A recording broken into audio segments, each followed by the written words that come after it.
एकर वाला जगह हम छे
हम खा लिए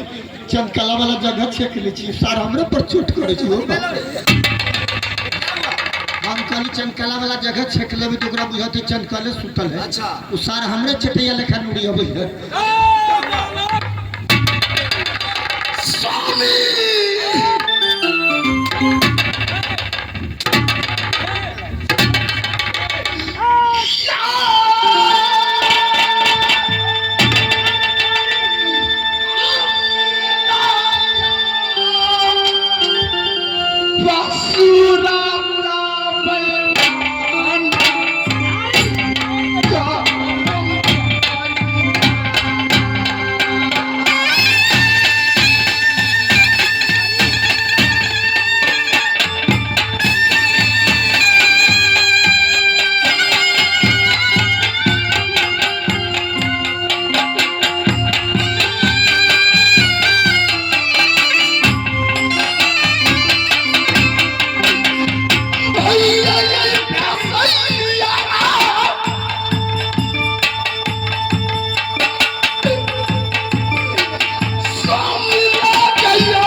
हो बाबू ओ मर गली हो बाबू क्या हुआ क्या हो गया अलवा हो गया रे बेहुदा चंद्रकला पकड़ी थी मैंने छोड़ दिया है दोनों बात काट हो गई थी अच्छा चंद्रकला हमरा काट लखो बाबू रे बेहुदा उससे हाथ का चूड़ी फूट कर गया है चूड़ी कर गया है हम कल दांत काट लेने के छोड़ी सुनो उसे बांधने वाला ले आओ पहले